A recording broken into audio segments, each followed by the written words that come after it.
What's good, y'all? It's your boy Game of Pound for Pound, aka Go P for P.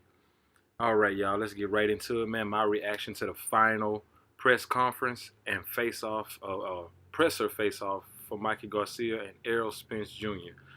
And man, I'm gonna put it to you straight like this, man. If you wasn't excited for this fight before seeing this particular press conference and this particular face off and exchange, man, you need to go watch this one, man. At this particular point, Errol's pretty agitated. He's tired of the talking. He's tired of the promotional side of things, and he's ready to get it on with Mikey. Uh, he's reiterated the fact that he is pretty tired of Mikey. Basically, the rumblings, the talking, the confidence. In one breath, Errol says that, he respects Mikey for moving up. He respects him as being brave and being daring, daring to be great and making this thing a potential great fight between the two. But in another breath, he actually says that he's going to make him regret doing so, and he's going to, it's going to be, a one-sided event and a one-sided affair. But before that, he actually said that this is going to be a great fight, as far as it being competitive, and you can't count the little guy out. So wrapping all that into one, what I'm seeing from Errol is that he's taking this a lot more personal than he's letting it be known. And I think the reason that is, excuse me, I think the reason that is because of the fact that Mikey chose to move up and face him. While that can be looked at as a respect and an honor to some, like, man, he wants to be great, he wants to be daring, he's trying to prove himself to be one of the greats. Errol was respectful of that, I think, right up until he started hearing the talking of Mikey in the Ellie Seckback conversations and videos, interviews. And I think that is what gave Errol this extra motivation and that rugged edge that he may have needed for this fight, so he wouldn't underestimate Mikey because of the so-called size mismatch is as it's perceived by most of us. So yeah, I think he's agitated and he's ready to get it on, and he's ready to take it there, man. I can see it. I can see it in his body language. He's very agitated. But on the other hand, with Mikey, man, which I like, Mikey's cool with it, man. Mikey's ready. I can see 100%, man. Mikey's sold on what he has to go in there and do, and he's ready, man. And this is gonna be a very, very good fight, man. I'm so glad that I got tickets to go to this thing, man. So what I see from Mikey is, of course he's brash, of course he's confident, but he's thinking, man, I'm in this guy's head. I'm in this guy's head. And I can tell from the body language as well that he feels he's already has the mental edge over Errol Spence. And it's going to be interesting to see how that translates into the ring for both of them. I think Mikey has some tricks up his sleeve. Whether he can pull them off or not is going to be the topic, after we get to see this bout. And that's going to be the most interesting thing about all of this. Can he pull, the unthinkable off, to the majority? So I think this thing has the makings to be a very, very competitive and classic bout, man, which I'm hoping it to be, man. I want this to be something I can remember for a lifetime, personally. I like both of these guys. I have picked Errol to win. I have picked him to win. Like I said, I'm indecisive as far as do I think it's going to go by decision, or will it be a stoppage around 7 to 8 round. But I think this thing has gotten a whole lot more interesting, man. The laid-back approach for Errol, he's pretty much thrown it out.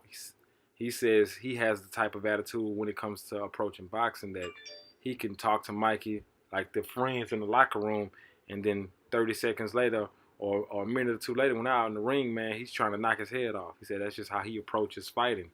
Like he's always on go. From what he says, he just conceals it a little better than others.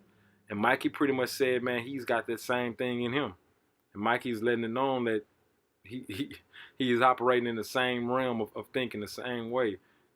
And Mikey's shown, in my opinion, a whole lot more than as far as talking wise. Mikey has been respectable, has, stated that he wanted to fight Errol for the reason that he stated. But I think more than anything, Mikey sees what he sees in Errol, and which I will keep reiterating, is that style. The most dominant form that Errol has shown us in his pro style is the toe-to-toe standing style, and the so-called Mexican boxing style, as far as exclusively going to the body. Now I know they've had other great punchers of other ethnicities, but I think Mikey feels that he can overcome that particular style and that fashion. That has yet to be seen. I do like Mikey's confident. I like how Mikey's brushing a lot of Errol's agitation off his shoulders, like it doesn't matter, man. Mikey is taking the approaches, man. I don't have to, I don't have to respond to, you being agitated with me because, man, we're fighting in a few days. So, and Errol's basically saying, like, man, I'm ready to go now. I just can't touch you yet. So that's why this thing has the making to be very, very classic, man. And one thing I want to narrate and push into you guys' head, man, this is fight week. Right now, they're cutting weight. I want both sides of the coin, man. Errol Spence fans, Mikey Garcia fans, to cut the bullshit. Cut the bullshit with the excuse making. Cut the bullshit right now. It's fight time. It's go time. No excuses, man. Don't make excuses for either side. May the best man win. May the best man win. And one side has to be ready to eat crow. Or both. Because if this thing is a classic, both sides may be eating crow, man. So look, regardless of all that, man, that's what makes boxing exciting, man. You got one side versus the other as far as who you're picking, who you're running with. I don't care if you are riding with Mikey because he's Latina or he's Hispanic, Mexican, whatever you want to categorize him as. I don't care if you're riding with Errol because he's black, African American, Jamaican, whatever you're categorizing him as. He's a Texan, whatever. Whatever floats your boat. Ride with your guy and respect the fact that others are going to ride with the other guy. Tearing down either of these fighters will not give your fighter credit after one of them receives the victory. If you're telling me that the other guy's a bum or the other guy's too small or he's not as good as the other guy, then you're already discrediting what these guys can achieve on Saturday, which makes no sense. So let's go into this thing, man, rooting for your guy strictly because that's your guy. It shouldn't matter who he's facing if you're riding with your guy.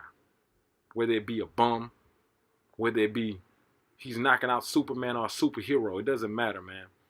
I'm saying ride with your guy because that's what we're here for.